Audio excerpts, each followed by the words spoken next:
One of the challenge was just figuring out the right product. We invested a lot in software technology. I mean, matter of fact, we spent millions of dollars on automations. If you're not proud of your job and what you do, maybe you should find yourself a different career. We just signed for our 4th location, which will be our largest, over 24,000 square feet. I think there's 3 ingredients to possible success. You know, there's no guarantee in business. Investment turned into a $1.2 million investment. It's really a $700 investment. What does failure is knowledge mean to you? Having the courage to make a mistake, that's really critical.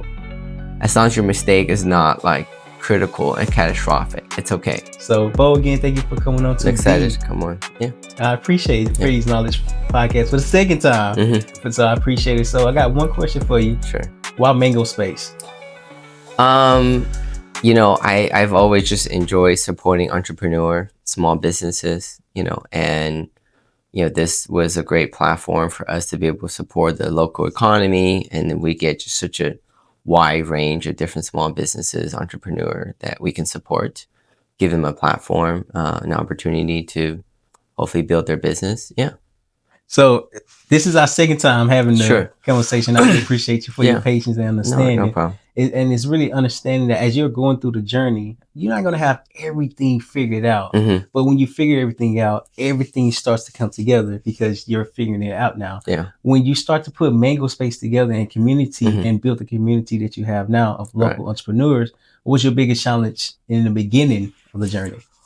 Yeah, I think when we first started Mango Space, one of the challenge was just figuring out the right product. You know, initially we started out as more of a co-working space, had a lot of open space.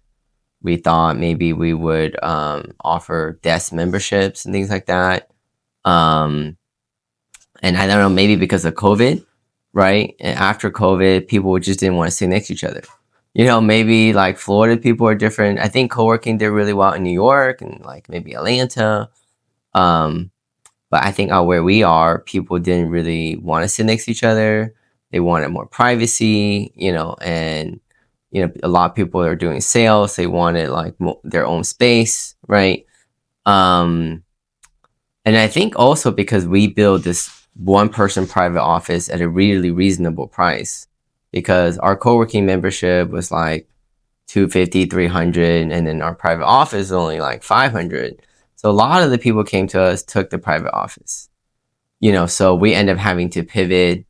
We actually reconstructed our layout like 6 months, a year into it. And then we just built more offices where to kind of see what the market demand was, right? So initially, it's hard to predict what the market wants, you know, and then, you know, I mean, luckily we had the ability to easily pivot and did additional construction and reconfigure our building. Yeah. And I like how, even though you've been in business longer than majority of people, well, just said me, you've been in business longer than me, you still have mishaps, you still have challenges, you still have moments where you have to pivot and change and adjust. Yeah. And what I learned is that just because you're in business or you've been in business for a long period of time, it doesn't mean that you don't have to change. It doesn't mean you have do not have to pivot, but it doesn't mean you have to adapt to your market.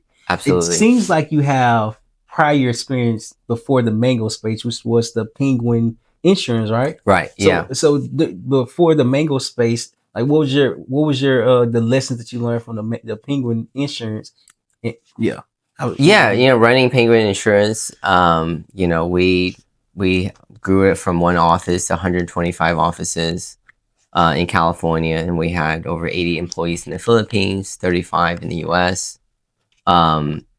We were in the insurance industry. So like the insurance industry, we had a lot of obstacles, right? Between regulatory obstacles from the government, just nature, right? Like natural disasters, like wildfires in California and things like that. You can't control. So we're just constantly have to adapt. And as the technology evolved too, right? So it's, you know, what we say, change is a constant. So unless we're always adapting, pivoting, and changing, we're going to get easily left behind by our competitor, right? So, you know, every single day we wake up, we're like, oh, what else can we do to, you know, to get better? Yeah, absolutely.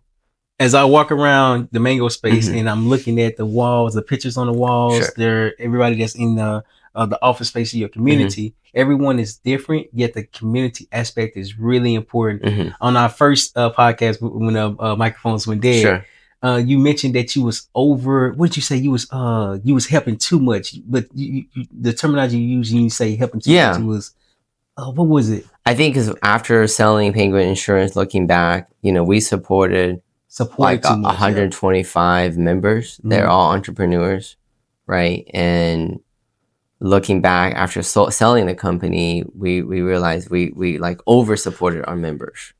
Yeah. And, which we overspent. And also, I think some of our member maybe didn't need as much hand holding as we thought, right? I guess that's my fault in a sense where we're so passionate about helping our members. We might have overdid it in certain areas, right? Yeah. So I think it's a balance, right? Because at the end of the day, we have to be fiscally responsible and maybe even allow some of them to make mistakes and and learn from their own mistakes. Yeah, And don't it's kind of like parenting a little bit. Yeah, yeah, my wife and I don't have kids yet, but we right, have a dog, right, and he just be all over the place doing any and everything. Sure. But as we're teaching him and training him, there's some things that he has to learn on his own. Of Right. course, like he go from learning how to be potty trained and go to his cage and things of that nature. But giving people space to fail right, is the opportunity to grow. Yeah, no, absolutely. Yeah. Just like the name of your podcast, right? Yeah. No, you learn a lot more through failure than success. Yeah. I agree. In fact, my recent failure was when I first had the conversation with you, and it was a great conversation. Right. I learned so much. Yeah. Then I happen to look to my left and I look at the microphone and it's off. Right. I'm like, I know I turned it on. Yeah. Oh, it went dead. Yeah. But the reason why, because maybe I didn't charge it. Then I was only relying on one particular microphone. Yeah. Whereas now, Right. we have two. Yeah. We have two. So Backup redundancies. Yeah. No, I learned that in the army. Yeah. What's called contingencies. Yeah. You have to have contingency plans. And you have the backup for the backup. Double redundancies. Yeah. So when you give people space to fail, you start to see their own development. You start to see their own growth and how they are growing to become a better business owner. Yeah. You mentioned that a lot of insurance agents was not great business owners. Yeah, I think that's a lot of that. I see that now because now we're seeing other industry too, right? We have over 117 company within Mango Space. I see that, throughout different industries as well, right? Whether it be doctors, chiropractors, insurance agent. A lot of them are very proficient technically in their trade, and they elect, to really develop their business skills, which are very different than their technical skills, whether being good at a doctor or being good as an esthetician or therapist or insurance agent. So for a business to be successful, they really need to be good at both. Yeah. You just made me think about, have you ever read the book, The E-Myth Mastery or The E-Myth Revisited? Yeah, I've heard of that book. Yeah. I read the whole thing. Yeah. As you was explaining that, he explained that there's three things when it comes to having your own business: technician, entrepreneur, technician, manager, and then entrepreneur. Right. So the phases of learning what you're doing is the first part. Right. Now you have to be the manager of managing everything that you put into place. Yeah. Right. And then as you're managing everything to place, you go into entrepreneur. Now you're managing the managers, managing the system. Yeah. You focus a lot on automations. Right. So that way you don't have to do everything. Yet when automations are in place, you don't have to do the same thing over and over and over again. No, absolutely. Automation is in place. In your previous company, Penguin Insurance, you had a lot of automation that you was focused on. Yeah, no, we did. We invested a lot in software technology. I mean, matter of fact, we spent millions of dollars on automations. And now looking back, we might have spent too much. Maybe there's just something you can over automate as well. Yeah. So we definitely did that. Yeah. So with the automation at Mango Space, I'm pretty sure you still have the same concept and level of understanding with automation, but not too much automation, not overly support. Sure. But for the automation that's here at Mango Support, how does that help you all with the day-to-day business? I think in the age of like AI, right, it's a fine balance, right? Because at the end of the day, a lot of businesses and consumers, they actually already getting a little worried of all these robots and AIs, right? People are like, well, I still want to talk to a human, you know, and business still comes down to relationships. So AI can't replace that relationship building, right? So I think the fine line is like maybe use automations on things like reminding a client their appointment, you know, like reminding them to pay the bill or make it easier for them to pay the bill, right? When they come in the building, you know, things like, so there are certain things I think automation and AI is good, but at the same time, you know, a lot of consumers now are like, is the robot just talking to robots? Right? Or I've actually got a phone call one day and like 30 seconds into the phone call, I'm like, are you a human or a robot? And then the AI was like, okay, you got me. I'm a robot. Right? Like that's like, I don't know, have you had that? Like where a robot's calling you and you're like, Yes, I okay, have. this sounds like AI. Yes, I Right? have. Yep. Yeah. So I think we're in that fine balance where you want to automate things but not lose a human touch. And they say that AI is going to take your job. Right. Well, AI is going to take your job if you don't know how to use the AI that you have. Because there's Right. a lot of AI softwares that's Sure. out there. Yeah. And if you're not taking the time to learn how to use it, Mm-hmm. it can replace you because Right. you don't know how to. I'm sorry, the person who know how Yeah, yeah, to yeah. use it Yeah. can replace you because they put the time to understand it. Right. So with Mango Space, how do you like your community that with the local businesses that are part of your community? How do you teach them about automation? You know, I one of the things that I've been talking to a lot of my member on, even beyond automation, like what I see a lot is like the fear of like hiring staff, you know, and learning how to leverage, right? Because like for example, one of our member, Cindy, she's a great, you know, technician. She's really good at her job, right? And she does facials and she has clients on a 45-day waiting list. Like her calendar is booked out, like until like December's booked out, January's booked out. You know, she's booking like February now. And you know, one of the things I tell her, I say, look, you only one person. There's only like 24 hours a day. So in order for you to get to the next level, you have to bring other esthetician under your brand. But a lot of the good technician, their thing is that they're so prideful at their work and they resist like letting go. Right? They're afraid, like, okay, well, if I bring one staff under my umbrella, what if they didn't do it right? They're gonna ruin my brand, right? So they have that fear. And I see that through insurance too. One of my best agents, his name is Sergio, he made $1 million his first year, brought in over 1,000 clients. And right away I told him, I said, Sergio, you're awesome at what you're doing. You need to hire more people. You need to hire producers, you need to hire admin support and all that, right? And you know, but he wouldn't let go. So 5 years later, he was still making the same money. So he his growth plateaued because he wouldn't let go, and there was only one in it, right? So you know, I explained to people, I said, look, even if you're the world's best surgeon, you can't increase your production because you're only one person, right? So if I'm like, let's say, you know, I'm a hairdresser and I have like, I don't know, 1,000 barber that work for me, I can make more money than the world's most famous surgeon, right? Because now I leverage 1,000 people work as a team instead of just one person, right? So I think like leverage is a lot of where small business owner, it's a combination of automation and leverage, right? Where they don't quite understand. Also, like as they ask staff, they don't quite understand like, because we used to do this thing called time audit, where I audit my time for every 15 minutes throughout the day, or I have our producer do it, right? And then say, okay, well, for every minute that you're doing data entry, you're making $10 per hour.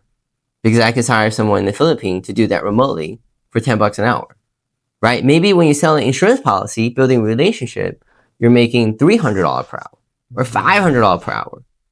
But you only do that 20% of the time. You see what I'm saying? So that maybe your blended average is you're making $80 an hour, but you could be making $300 per hour all the time. if you didn't have to do like data entry, right? And then I actually learned that through when I was at Farmers. One of our best agent, um, I forgot his name, but he was a top agent in all of California, right? So I went to visit him and see what his secret was, right? I went to his office, I visited offices, and then I was like, I think his name was Tom. I was like, Tom, what's your secret? How did you get to be number one in California? And it's a big state. I mean, we're talking about thousands of agents, right? He's like, look at my desk. I was like, there's nothing on your desk. He's like, that's part of the reason why I'm number one. I don't. He said he has not touched the computer for like 2 years. So he has 2 support staff that does all the data entry, all the computer work, all the booking. He says I spend 90% of my time building relationships. So I spend all my time meeting people in person and talking to people on the phone. I don't touch the computer. I don't do any like processing, right? So I focus my time on being productive, right? So I think it's like, that's where people don't understand this concept called opportunity cost, right? How much of your time is spending doing revenue generating, activity, high revenue generating activity versus how much your time is doing like, I don't know, admin, accounting, or whatever other work that could be done, or could be outsourced. So you talk a lot about leverage. Yeah. And you talk about a lot about a lot of small entrepreneurs, small business owners. Mm-hmm. They are the technician. They know how to do it. They're really good at focusing on doing the best that they can do. Right. But now when you go to the manager part or the leadership aspect of it, now you got to bring people in and start teaching them more about everything that you just discovered. Yeah. So I'm in business management because I'm in college for business management. They go over well when you're learning more about leadership, about management, about how to lead, how to be a mentor, things of that nature. Right. They inform you that when you bring people in, you're teaching them. You have to lead them. You have to be the example of this is how it's done. But this is why it's done. So when you develop your leadership skills back at Pingo Insurance and you transfer to Mango Space, how did you know that, wait, you're a leader? You're a leader. Not only you're leading yourself, but you're leading more people around you, and they're doing exactly what you are teaching them to do. Well, I think it's just out of like necessity, and then no one's like born how to lead, right? And a lot of it's through practice, right? Initially I didn't know how to hire people, interview the right person. We just end up making a lot of mistakes, and once again, you learn from your mistakes, right? But like, I think a big part of it is also like leading by example. Your staff can see how passionate you are, right? When I was running Penguin Insurance, I was first person in the building and last person to leave every single day for probably the first 5 years, So, and I tell my staff, where from a technical standpoint, I tell my staff, I can do, we had over 120 employees, right? And I tell them, I can do every one of your job, right? So I had to be technically sound. If my staff was not there, can I sit in their seat and do their job for a day, right? So I want to make sure I'm able to technically sound, be able to do almost all of my staff's jobs, right? For a day, being technically sound, being passionate about your customers. And then I think like our support staff see that, and that's how we build that culture of like, hey, our member just not like regular customers, because we're B2B, right? So we're not like, okay, maybe somebody come in, buy a cup of coffee, you might never see them again. All of our customers, we work with them for years. We get to know their kids and their families, right? So it's that long-term relationship we have with our customers. And I tell my support staff, I said, look, in the insurance industry, there's only 2 kind of people. There's the people that sells insurance and the people who support people who sell insurance. And that's what we are, right? So we're the people that support people who sell insurance, right? And also like just having pride in your like work and industry, right? And when I bring, I talked to a lot of new insurance agents. I said, raise your hand if your childhood dream was to become an insurance agent. They're like, no, nobody was. So then I'm like, but if you're not proud of your job and what you do, maybe you should find yourself a different career. You shouldn't be here, right? Like when I sold insurance, I'm proud of what I do. I knew like insurance, my mentor used to say, insurance is like the oil to the economy, right? Because without insurance, you can't get a loan. You can't open a business. Like transaction doesn't happen. So if the economy was an engine, then insurance is the oil and make the engine run. So without insurance, none of this stuff would happen, right? Like cars couldn't get bought, home wouldn't be sold, businesses wouldn't even open, like the economy wouldn't function without insurance, right? So we play a very critical role in that economy, and you want to be proud of what you do, right? And for us to be able to support these agents, allow them to have their own business, allow them to succeed, right? I mean, we've taken people who are like working at a restaurant as a waiter and be able to make 7-figure income and, have a good livelihood. And, we played a part in that. Obviously they did all the hard work, but we provide the infrastructure, the support and all that. So that's something we want to be proud of, Yeah. And I can definitely see the passion, because one, you understand, like, if you're not passionate, this is what you share with me. If you're not passionate about what you're doing, Right. people don't feel that. People don't see that, and they can recognize, oh, this guy just in it for the money. This guy just in it for just trying to get ahead. But in reality, when people see your passion, they start to see why you're doing everything that you're doing. Right. So in Mango Space, your community is doing the same exact thing that you're doing, because you are creating an environment for local business owners to come in one place and to collaborate, to partner, and to really develop themselves. Yeah. That development might seem like over support, but it's support enough so they can grow to become that business owner. Right. So as you are seeing your community grow and develop, what are you most proud of when you recognize that they are actually growing into a business owner? Well, just seeing like our small business owner come in, like we had businesses come in, have upgraded their office like 4 times in 6 months, right? We have the small 1-person office, which is $500 per month. So we have businesses come in. I remember Melissa, one of our speech pathologists, she took our smallest like closet almost, right, office, because she could only afford $500 per month at the time. And I said, Melissa, I was like, are you sure you can squeeze in you and a client in this tiny 1-person office to do therapy? She's like, well, that's all I can afford. I was like, okay, well, we'll make it work. Right. So she started at this small, tiny 1-person office. And then she went to a 2-person office. And then she went to a 3-person office.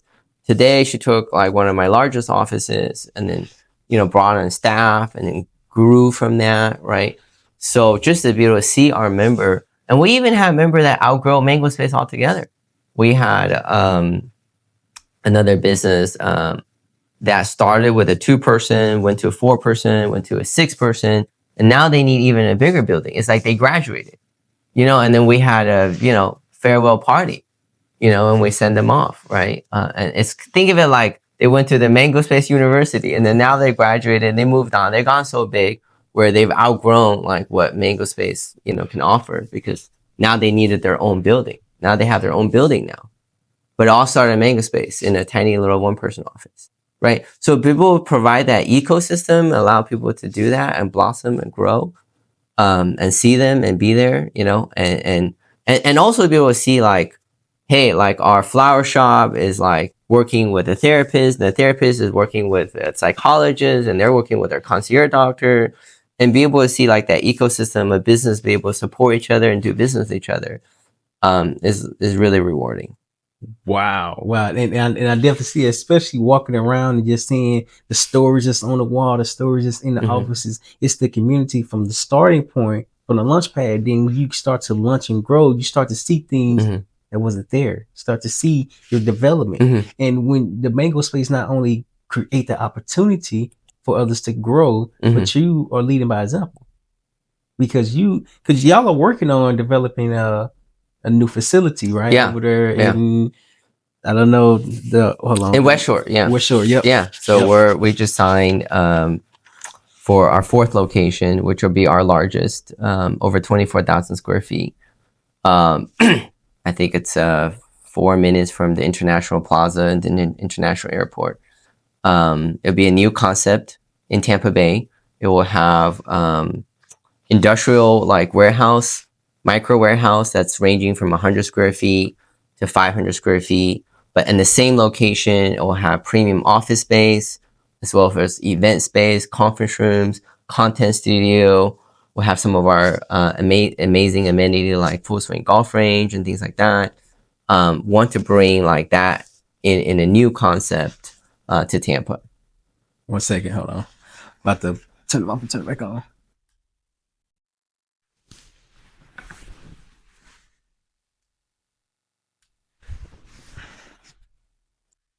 Okay. Of course, that one. Okay, so you mentioned that you building. So essentially, you outgrew one location, and then you outgrew another one, another. So not only with the people that's coming in to launch their business, you are actually saying, "Hey, well, this is what we're doing. This is what we're working on. Right. This is what we're currently working on," and you're constantly growing and developing within yourself. Right. So that way, you're not just saying, "Hey, you should do this." Well, you should say, "Well, this is the example. This is the blueprint." And as you see the blueprint, if you have any questions and or need the support, you're here to support them. Right. So you mentioned something about mentors. Why is it important to have the right mentor that will help you grow within your journey? Yeah, no, I mean, I think in life in general, you have to have coaches and mentors, right? Because sometimes you just don't see the blind spot, or maybe you haven't quite see like the vision. Right. And I think like from a mentor standpoint, I almost think it's better to have a mentor that's like maybe 2 to 3 years ahead of you. It's hard, like for me, like let's say if I were to meet, I don't know, Elon Musk, right? He's about to be a trillion. 600 billion. No. Right. Yeah. Right. So it's almost like, I don't know, like his advice. I mean, obviously I listen to his vision and what he's doing and that, I admire that. Right. But maybe some of his like, technique might not apply to me at my level. You see what I'm saying? So let's say if your company is making 10 million in revenue, I want to talk to someone who is making $50 million in revenue. That's maybe 2 to 3 years, 5 years ahead of where I want to be. I think like for myself, that's a better mentor because they were where I am like maybe 5 years ago. So I want to hear like, okay, well, how did you get from this level to this level, in 5 years? Like what were you doing? Right. And just finding, mentors, and it doesn't even, I think sometimes have to be from the same industry because sometimes you get different perspective from just completely different industries that look at a problem differently, Yeah. You just made me think about that same exact statement. So my professor, well, he's not actually my professor. He's a professor in the university. Yeah. And he was telling me that he worked at a sales company and they did X amount for a certain amount of time. He was like, if you ever want to take a sales director out, take him to a coffee date. I said, don't tell me that. Right. I'm going to, he said, the offer's on the table. Right. So he was like, you have to be willing to learn from other people in different industries. Right. Not just your industry, but other people from different industries. I'm like, why? Because people have different perspectives. Right. Different industries do different things differently. Yeah. And when you see that, you start to understand what you can apply to your business. Yeah. And when you just said that, it made me understand that you just can't learn from one specific person, one specific group. You have to learn from everybody. Diversify. Yeah. You have to diversify. Yeah. Like in the coworking business right now, like the hot new buzzword in our industry is hospitality. Yeah. So some of the best coworking space, they're not for learning from other co-working space. They're learning from like the hotel restaurant industry. Oh. You see what I'm saying? It's because the hotel restaurant industry has been at hospitality for a long time. So they're like, well, who are the best hotels at customer service, making client feel, welcome, at home, and what are the best restaurants? Like, what are the restaurants are doing, right? So now, like the co-working, like commercial real estate office industry is trying to transform itself to a hospitality business. So they almost need to look towards the hospitality sector and see like best practices, I recently just read a book and it was called Unreasonable Hospitality. Yeah. And it was an owner for the restaurants, and he said he'd go to his competitors and see what they're doing. Right. And he'd notice what they're not doing. And then apply it to his business. And I was like, wait, can that be applied to the same thing I'm doing? Right. And then that's when I start to understand about the automation, about the communication, about the the aspect of hospitality. Right. When I started to really implement it, I saw the difference. Yeah. Because now I'm only focusing on the customer's journey, the customer experience, and why that's important and why that matters. As soon as you step in, you see the hospitality. Right. You feel the experience. You feel the community. Was that intentional? Or was it like, we're gonna try this, see what works, and as you're seeing what's working, you're testing, you're constantly improving. Like, well, it's a constantly fine-tuned process, right? Yeah, you know, and for me, like one of my big thing for me is to travel and eat really good food. You know, go visit some of the Michelin 2-3 star restaurants. Like a lot of people, they travel and then they eat when they're there. I like specifically go to countries to eat at certain restaurants. That's one of my hobbies, you know? So, and you know, when you go dine at some of these Michelin 3-star restaurants, like it's like the whole experience, right? Like it's not just the food, it's like the presentation, the customer service, and you know, and how they make you feel, and all of that is this entire experience. You know, like I watched a video. There's this thing. You know, Japan has a lot of the Michelin star restaurants, right? And then in Japan they have this concept. I think it's called Ichigo Ichimai or something like that. Like meaning like the restaurant want to give you like a once in a lifetime experience, where like between the food, the service, and like the company you brought, right? Like maybe your best friend, your wife, or whoever that is that's there. The experience is so magical that such an event cannot be recreated ever again. Like they're saying you can come back to the same restaurant with the same people, but it wouldn't be the same anymore because it's, you know, the first time was so magical, right? So I think that's like the highest level of like customer service. Can you create that experience where people will talk about it for years? Like, oh, like I was there at one time, and then this is something that people remember, like in like a lifetime experience. It just made me think about, so me and my wife and I, we went to Disney, and when you go there, it's an experience. Right. Every time you experience something new, like it's different every time. It's different. But you just made me recognize the importance of, just because it's the experience is different today. Yeah. When you come back next time, it's going to be the same experience, but it's going to be a little bit different. A little bit different. Yeah. Because you're constantly improving on how to focus on your customers, on that hospitality part. Yeah, absolutely. Oh, it makes sense now. You're giving me a lot of epiphanies. Yeah. It's great. So I want to go off script. So let's say I'm new. Oh. Let's say I'm new and I just met Bo, and I want to get into the co-working space, but I have no idea what to do. Yeah. How to go about getting a co-working space, or should I even do this? What are 3 steps that I should take before, considering to get into the co-working space? And I think we mentioned this last interview. For insurance, it's the same thing. You know, I look at a lot of the small business. I think there's 3 ingredients to like possible success. You know, there's no guarantee in business, right? Because this is the thing that we see in insurance too. Because we insure like restaurants, and we insure like barbershops and all kinds of businesses, right? We have a lot of data. Like for example, I think restaurants within the first 5 years, it's like a 85% failure rate. 85% of restaurants fail, and within like the first 3 to 5 years, right? So the failure rate is like really, really high.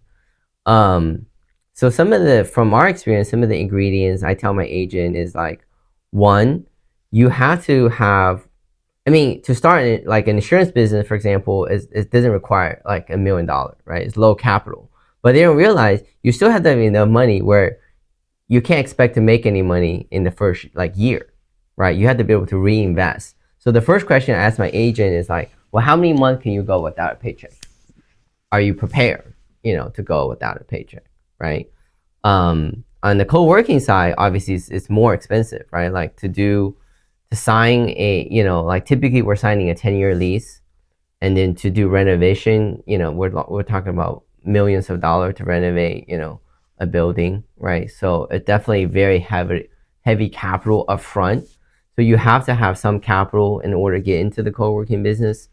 So that's number one. Having the financial, the right amount of capital to get going, right? Like you have to have some sort of runway, because things not going to work out. And then, if things don't work out, how long can you last, right? If you had the right amount of capital to begin with, then I look at like, do you have unique enough of product, and do you have a solid marketing strategy to communicate that product?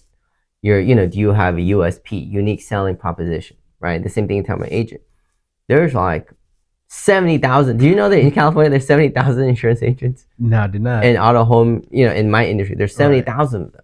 So I said, well, what are you doing to distinguish yourself between you and the other 70,000 agents? Like, why should a customer buy from you? What makes you different, right? And once you figure out your USP, like, well, what's your plan? How do you like communicate that to the consumer, right? So you have to have a USP, and then you have to have a strategy of like, okay, well, how do I reach the market, right? Because otherwise, maybe you have a good USP, but like nobody knows about it, right?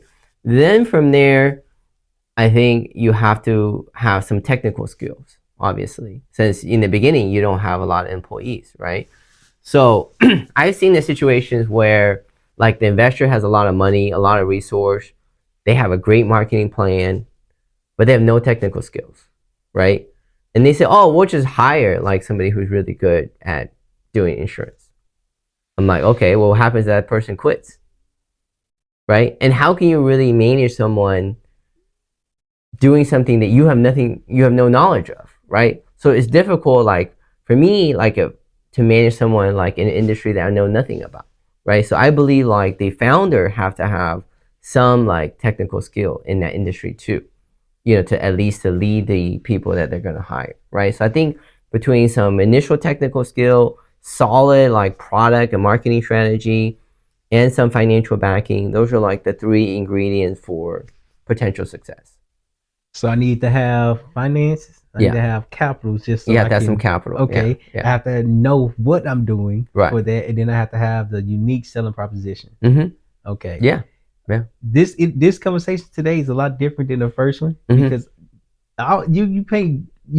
you're speaking from experience, but I think this conversation is a lot different than the first one because now everything is making a lot more sense. Yeah. Because you can only manage what you know how to manage. Right. Whereas if you try to go out and manage something that you don't know how to, right, you're kind of hoping for the best. Yeah. It's the same thing with hiring. If Right. you're looking to hire somebody, because I know when I had my first employee, I was teaching them about how to do podcasting, how to post, Right. how to be consistent, how to do the thumbnails. Yeah. I didn't recognize that's a form of management. This is something that I learned how to Sure. do, the technical aspect of it. Yeah. But now when somebody come in, it's like, well, this is how you're doing it, and that's a form of leadership. Right. You're helping your leaders, your previous agents, now the local business owners about leadership. Right. You lead yourself first, and then once you lead yourself, you teach others how to lead themselves as well. Yeah. Did I understand it right? Yeah. I think so. Yeah. No, you summed it up pretty good. Yeah. That's pretty great. Yeah. I think a lot of times people are afraid, like you mentioned earlier, to lead others because what if it goes wrong? Yeah, there's just a lot of fear in general, right? I think, but then like I think the biggest mistake is to not even try. Right? How do you know? Right? Like we were last night we were talking about my friend that he went to law school for like 4 years, but then he was afraid he's not going to pass the bar test. But I'm like, well, you haven't even taken the test. How do you know you're not going to pass the test? Right? Well, I know how you're not going to pass the test by not taking the test. Right? So, I think that's human nature, right? We have to help our small entrepreneur overcome that fear, of like hiring the first person, and who should you hire, right? That's just so scary. Like, like what if they don't do as good a job as mine, right? I remember this is the conversation I had with my agent because we're pretty good at outsourcing, right? We had our service center in the Philippines for like 5 years. We had over 80 employees over there. So I said, maybe you can't afford a U.S. staff, but let's start, overseas, right? It's a lot cheaper, and you don't have as much of the HR complexity in the Philippines. So they took my advice, right? His name is Rob. So he took my advice. He hired overseas staff. 30 days later, I went to check on Rob. I was like, okay, well, how did that go? He's like, it's terrible. Your worst advice ever, right? I was like, well, tell me, like, why is it so terrible? He's like, well, the person that I hire does everything twice as long as I do, right? I said, okay. I said, well, if this person was in the United States, right? And I said, Rob, think back when you first started in your job, your first 30 days. Were you as fast at doing what you were today, like when you first started doing what you were doing? It's like, okay, you have a point. Maybe I wasn't as fast either in my first day on the job, right? I was like, yeah. And I said, let me ask you this other question, Rob. I was like, okay, when you sell an insurance policy, you're making, let's say, $300 per hour, right? Mm-hmm. So you're telling me your staff took twice as long, and you pay your staff $10 per hour, right? So you're telling me you would rather make $20 per hour then? He's like, I didn't think about it like that. I was like, yeah, I mean, sure, it took them twice as long, but you only paying them $10 per hour. So if it took you twice as long to do the same work, then you're paying $20 per hour. So you don't really want to make $20 per hour either, right? He's like, no. So I said, that's just part of their learning curve, right? And you have to let your staff, you have to spend time training, mentoring them to get them to hopefully one day to do maybe not 100% of you.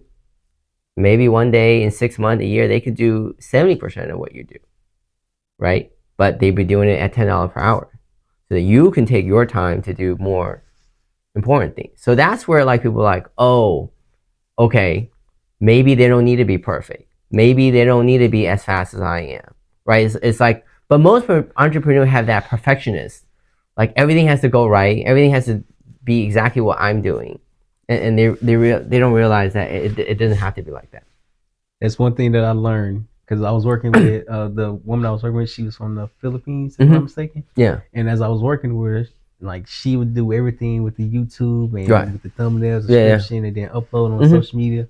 It was very, very like what did you say earlier? Leverage. It was very like I don't have to focus on this. Right. I can go build the relationship. Yeah. It's all about leverage. Yeah. And so when I stopped working with her because I wasn't bringing in enough clients, or I didn't understand the business, how to make money from what I was doing. Right. It got expensive, so I was like, well, I'm gonna have to stop working with you. Let her go. Because Yeah. I don't have the budget for it. it. So a couple months passed by, and she still had access to my my YouTube. Yeah. account. Some of your platforms. Yeah. Right. Yeah. I got an email from YouTube, and it said that your YouTube has been compromised, and we're removing it from the platform. Right. I was like, for what? I didn't even do that. Right. Yeah. And then they proceeded to say that, well, is this the person that was on your profile? Yeah. I gave her access. Right. She had access. Right. And it was like, well, unfortunately, her email got compromised. And when it got compromised, people was uploading different things on there. Yeah. So we have to remove your YouTube. Right. I'm like, what? Yeah. Think about the amount of time and effort that went into building it. Yeah, I built over like 893 podcast episodes. Yeah. And nonetheless, it was like, well, to get the entire channel removed. Right. Now I have to start over. Yeah. But it wasn't me starting over from level one. Well, I have the experience, understanding behind everything. Biggest takeaway that I took from there was that if you're not working with that person, remove the access. Yeah. No, that's part of the challenge. Working with whether it's U.S. employee or overseas employee, right? Like they basically represent your company, right? So they say your team is only good as weak as link. So when they're out there communicating with your customer, representing you, that's you. Yeah. I didn't know it was me. Yeah. But I'm glad I learned that because of course there's a lot of books and information and knowledge is out there. Sure. But for me to go through that personal experience, that can't be taught. That can't be it can't be explained. Well, you have to look out for this. It can't be taught depending on the right mentor. But you have to look out for certain aspects of your business as you're growing and developing and whatnot. Because you never know what can happen. But when it happens, you better learn from it. Right. Yeah. So I don't think I asked you this in this conversation, but what has been your biggest failure so far while operating the Mango space? I think the biggest failure is, one, like we mentioned on the product design, you know, we made a lot of assumptions that it turned out not to be true, right? And two, well, some of my failure, I think, in the initial business that we're changing our strategy now, back when I ran Penguin, was that I didn't leverage enough, right? Because growing up being Chinese and like our culture, people didn't borrow money, right? People didn't take out loans. I bought my first car cash. So the way we did it, we just save up until you had enough money to buy a car, and then you went to buy a car, right? So that was kind of like how we grew up, you know. So when we ran Penguin Insurance, we didn't borrow a single dime to grow from one location to 125 locations. We just literally bootstrapped and waited until we had more revenue, and then scaled, right? So now running Mango Space, I see our mistake now was we could easily reach out to the bank and, you know, had investors and scale a lot faster, maybe 5-10 times faster in the 8 years I ran Penguin Insurance, and had a lot of bigger companies. But, you know, whether we were just not used to it, we're too scared, we didn't leverage, right? So that's what I learned now, like coming back, selling the company. I think like healthy amount of leverage, right? Obviously, I'm not advocating just go borrow money for the sake of borrowing money, right? But I realized in order to succeed, you have to be able to leverage, like earlier we were talking about leverage other people's time and resource, but also leveraging money, right? Financial resources, right? So that's like a super boost to get you to the next level. So you have to have a healthy amount of leverage in finance, as well as the staffing, other people's money, other people's time. As I was learning about real estate, because a half a decade ago when I was in the Marine Corps, Yeah. I was learning how to do real estate wholesaling, Right. and I was doing it for like 18 to 24 months. Sure. And that span, Yeah. the time span, I only closed one deal, one transaction. Yeah. But that whole process of using other people's time, other people money, other Right. people like leverage, It's critical building wealth. Oh, Yeah. I'm learning that now Right. because in 2022 I had got 4 credit cards. Yeah. This is not financial advice. This is not financial. Yeah. This is my experience. But I got Yeah. 4 credit cards with American Express. One was the gold, one was the platinum, one was the plum, one was the green. And at the time, I was like, well, I don't understand the business that I'm in. Right. That credit and the money is good because they have people online and people, entrepreneurs that say, get the money before you need it. So I got the money before I need it. Right, so I'm trying to figure out what I'm doing, what I need to do, and how to go about, potentially making money from it. Yeah. What I didn't recognize is that I didn't read that fine print. And a year later passed, and I got hit with the annual fee for all 4 cards. Right. And I was using 2 of the 4 cards. Nonetheless, I didn't understand like the importance of leverage and using other people's money, other people's time responsibly. Yeah, responsibly. Absolutely. Yeah. I mean, like some basic, like being in the military, both of us, right? Like the VA loan. Yeah. Right. Like how many people, a lot of the veterans don't realize they could buy their first home with 0 down with the VA loan. That's like really powerful. Right. Like I bought my first house. I remember back in 2019, or no, not 2018, maybe 2017, 0 down. I bought my first home at that time. After the VA loan, I think I paid a total of $700 for a home that was in San Jose, California. That was $355,000. And then in 2022, I sold that home for $1.2 million. So you did the math. Crazy. So your gain is not 300. So you don't really understand, right? It's not 300,000, like investment turned into a $1.2 million investment. It's really a $700 investment. So I don't know how many X that is, right? That turned into a $1.2 million investment.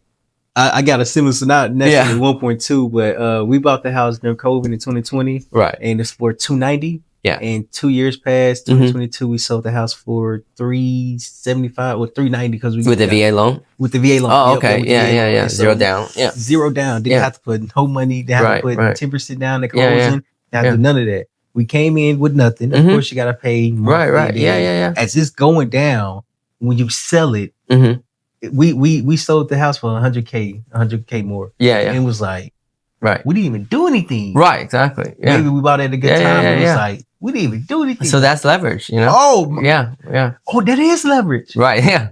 Right. Yeah. Oh, that's crazy. I didn't think about that's that. well, yeah, because you don't think about like the home going up 100. It's more like, well, you didn't put any down, so maybe you just pay a couple $100 in fees, right? And that was it. And then we get that money back. Well, I know. With the yeah. So you get your entitlement back. You can do it again. Yeah. Oh, that's crazy. Maybe understand more about leverage. Yeah. Oh, that's crazy. Okay. Yeah. But like in the co-working business, it's just like that, but like same, on a bigger level. Yeah. On a bigger level. But you can't use the VA loan with the co-working space, right? No, you can't use the VA loan on a commercial building. But I mean, like the concept is the same. The concept is the same. Yeah. Right. Oh, so because like let's say I could buy a building, you know, let's say I buy a $10 million building cash, and if that building went from 10 million to 15 million in 10 years, I made $5 million. Plus the equity that you're paying down. Right. So, but if I borrow the money, maybe I could buy a $10 million with $2 million down. But you get it back. Oh, you man. So then when it goes up to $15 million, it's not a 50% increase. It's more. Now it's a 250% increase, right? Because now my $2 million investment is returning me $7 million now. Your $2 million turn to 15. Yeah. And then you get the $2 million back. Right. Yeah. Plus all the fees. Right. So that's leverage. That's leverage. Yeah. So that was my first mistake in the previous company was we just grew. You know, that's where I think like that's the other thing where people's time, right? I read some other books where it's like, how many percent of your time is working in the business instead of working on the business, right? So we don't spend enough time to take a step back and say, hey, you know, maybe I should be doing this. Maybe I should be leveraging more, right? So that's how I find out. Am I leveraging enough? I'm not leveraging, you know, too much, right? It's like a balance. Yeah. It's a balance. Yeah. Okay, so we got one last segment in this called Best for Last, and I ask you 4 questions, and you answer in 30 seconds. Sure. Ready? Yeah. So first question, what are you grateful for? Yeah, I'm just grateful having the opportunity to immigrate to the United States, right? I could, you know, if my parent didn't take the hardship of immigrating here in 1995, and, you know, who knows, my life might be completely different. I may not have the opportunity to open my own company, 3 company now, you know, and all that. Yeah, and just be able to give my children, hopefully, even better opportunities. So I'm definitely grateful for what you can say, the American dream, right? Yeah. I forgot all about the immigration. I forgot all about that one. Next question, do you have any regrets? Regrets in general in life, or in general? No, I don't think I live my life in regrets. It's more of like lessons. You know, I think like everything, all the mistakes we made in the past are just lessons that, you know, that you learn. Otherwise they become, you know, they become free mistakes, right? So I want to make sure if I make a mistake, I learn the lesson and apply to future businesses. Yeah, I mean, next session I can tell you we made some mistakes where cost us millions of dollars, right? Easily. Yeah. Okay. And speaking of lessons, what was your biggest lesson while being the president of Mango Space? Biggest lesson from being president of Mango Space is never make any assumptions, you know? Yeah, because I think when I first started this company, I had a lot of ideas how this would turn out, you know, and you know, like for example, we built a bunch of these like little offices for whatever reason, right? That I thought was going to be the most difficult product to sell, and then being our best-selling product, right? So like, you know, you have to. Obviously, you have to make educated guess. It's not like going to casino and gamble, right? We make educated guess, and then when things don't turn out, you have to adapt and pivot, and don't let your previous assumption like hold you back from making changes. I agree. Hold on for the last question. I gotta turn them off and turn it back on.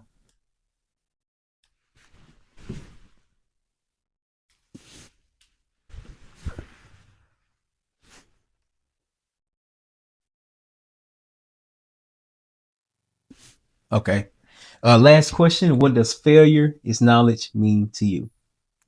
Yeah, I think that's the theme of the whole podcast today, right? It's just some of the mistakes I think I realized you can't learn that in a school environment, an MBA, or even from a mentor, right? You know, and the same thing with raising my kids too. I tell them these are all the things that you should be doing because I've gone through and I've done it. And guess what? They're gonna have to go do it themselves. They can't. Maybe you can shorten someone's learning curve by mentoring them, but a lot of the mistakes, you have to make it on your own, right? So I think at the end of the day is having the courage to make a mistake. That's really critical. As long as your mistake is not like critical and catastrophic, it's okay, right? So it's I think my lesson is it's okay to make mistakes. I definitely agree, Bo. This has been great for the second time. So how can people learn more about Mango Space? How can learn more about you, Bo, and how can learn about everything that y'all doing? Yeah, I mean, you can check out our website, mangospace.com. We are on Facebook, LinkedIn. I'm on LinkedIn pretty actively posting things like that. Yeah. And, anybody that are interested to learn more our project can visit our website, reach out to me directly. Yeah. Bo, again, thank you for coming on to the Face Knowledge Podcast. Yeah. What was your biggest takeaway while being on the podcast for the second time? I think it's just, if anything, the podcast interview helped me reflect on some of my experiences. Yeah. And really to, and maybe document some of it. Maybe one day my children, when they grow up, they can watch this, so it's I think it was awesome. Yeah. It was a really good experience. Yeah. I appreciate that. Appreciate that. And then last question, for someone that's hesitant to come onto the Phase Knowledge Podcast, what is one piece of advice that you can give them? I'm like, what's the worst can happen? Make fun of yourself? No, so I think, I think it's like anything you want to, get yourself out there and really, I highly recommend it. I think, I appreciate the same thing with the theme of not worry about failing, yeah.